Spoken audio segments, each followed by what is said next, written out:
Hey guys, it's Jod and welcome back to my YouTube channel. In this video, I'm going to be talking about how to get a software engineering internship for the summer of 2021. So obviously we're months away from next summer, but recruiting has started. Applications are open, interviews are going on, and companies are hiring.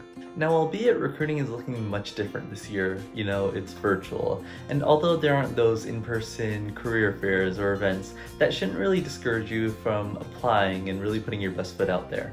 Now in this video, I'm going to be talking about 3 major topics, which I'm going to put right here, and I'm going to try to be as concise as possible. Because how I see jobs, how I see internships, is that there's this set formula that, if followed, should lead to success. You just need a few things here with your resume, a few things there with your interview, piece them together, and then boom, you should be able to get that job or that internship. And this is the kind of mentality that I want to set in going into the video. You don't need this all-encompassing resume. You don't need 5+ years at a specific FANG company. You just need a few things done right to get your job. Now let's get to it. So first topic is your resume, and this is obviously a must whenever you're applying to a job, but for internships specifically, there are just a few things that really matter. So the first element is your graduation date. Make sure to have this nice and clearly put in the education section of your resume. Now, the reason that this is so important to employers is that they want to know when you're completing your degree so that they may be able to rehire you after your internship as a full-time employee. And with that being said, I actually strongly encourage you not to put your start date on your resume. Especially if you're a first or second year, this will hurt you. As an employer will see your start date and be like, oh, this person just started college a month ago? Maybe they're not as qualified as a junior or senior, so let me go ahead and hire them, and let me just ignore this freshman or sophomore. And you really don't want that happening to you. Also, with your graduation date, make sure to display it as your expected graduation. Now this does 2 things. First thing is, it takes out that awkward spacing that you may have after deleting your start date.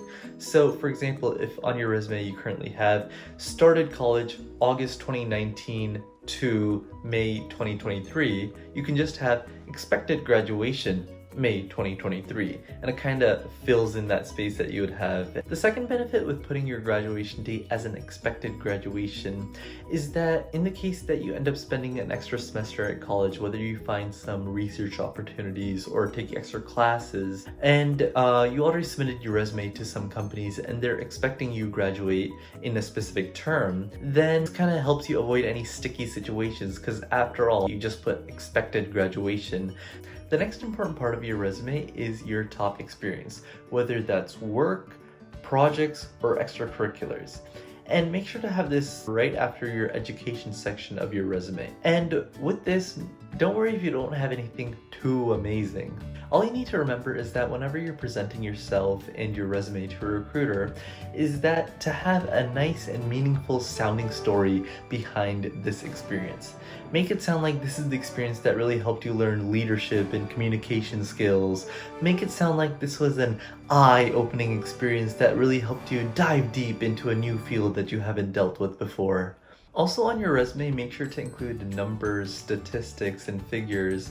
I mean, employers, they zip through these resumes, and whenever you put down like a number like, oh, I invented this thing with a 95.2% accuracy, they'll slow down and they'll read more in-depth into your resume, and maybe they'll be like, okay, let me call back this candidate for an interview and ask them more about this.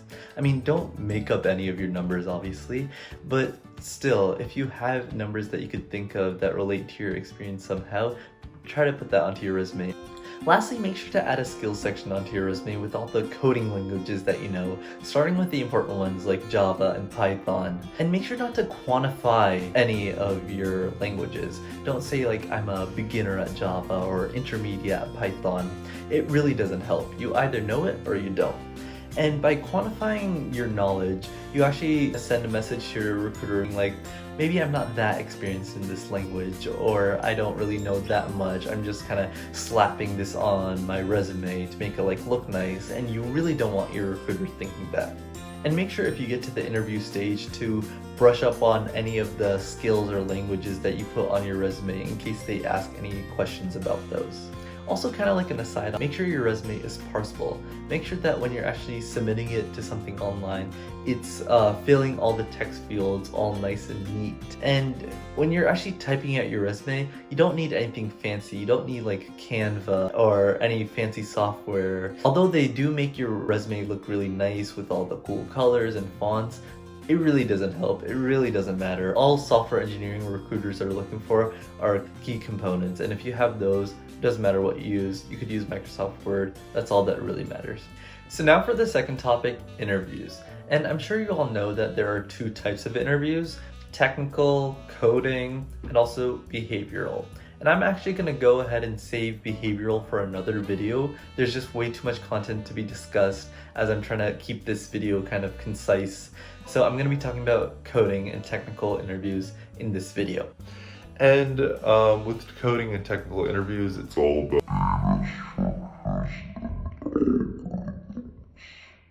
So the obvious question is, what about data structures and algorithms do I really need to know for an interview? What do they ask for?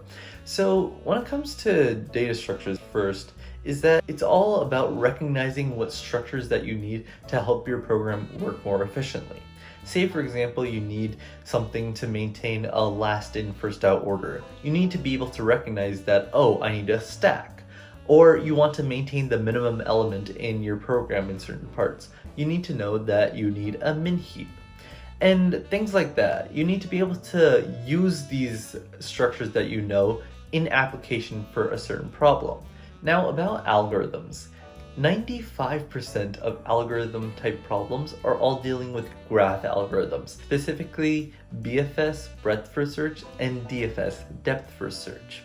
So you need to make sure to be well versed in those two, but also not just know how to implement them, but also being able to recognize problems that require them. Very few companies are going to be like, Hey, can you code me out a BFS or code me out a DFS? no, they're going to be like showing you a problem where you have to traverse a specific graph-like structure, and you need to be able to recognize, oh, I need to use a BFS here, or I need to use a DFS here. It's not root memorization, it's more application-based. Also, kind of a side tip about interviews, big tech companies love to ask about hash maps. So make sure to know your hash maps.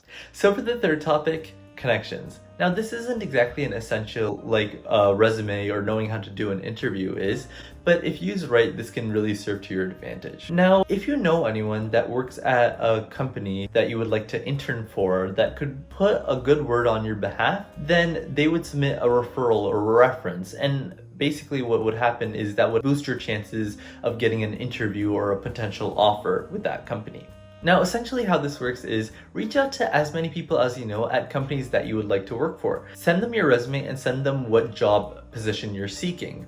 And then essentially they would go ahead and put in your resume into their internal system.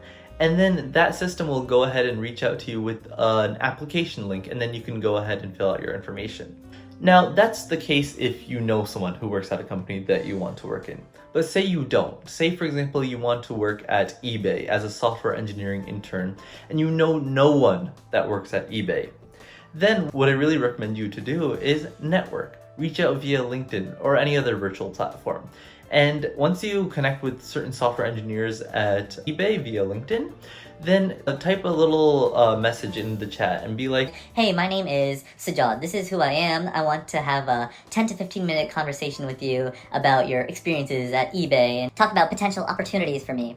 and more often than not, actually, quite surprisingly, people are actually down to talk. For them, it's kind of like they're working 24/7 at home, and kind of having a small one-to-one chat with a college student is kind of interesting to them. They get to learn a new story, get to talk to a new person. And so basically, once you ultimately set up that one-on-one conversation with them, try to be very actionable in your talks. Start out with your introduction of yourself, then getting into them, then talking about the company, then getting straight into your internship opportunities and potentially asking them to refer you. Now, some people will refer you, which is awesome, and some people won't refer you, which is, I guess, kind of how the world works. And some people won't even respond. But overall, there's no harm in reaching out. There's no harm in messaging or asking for a conversation. And just try your best. Reach out to as many people as possible. There are so many employees at each company. So even if one says, "No, I don't want to talk to you," there may be 10 ready to go ahead and have a conversation with you. So never get discouraged.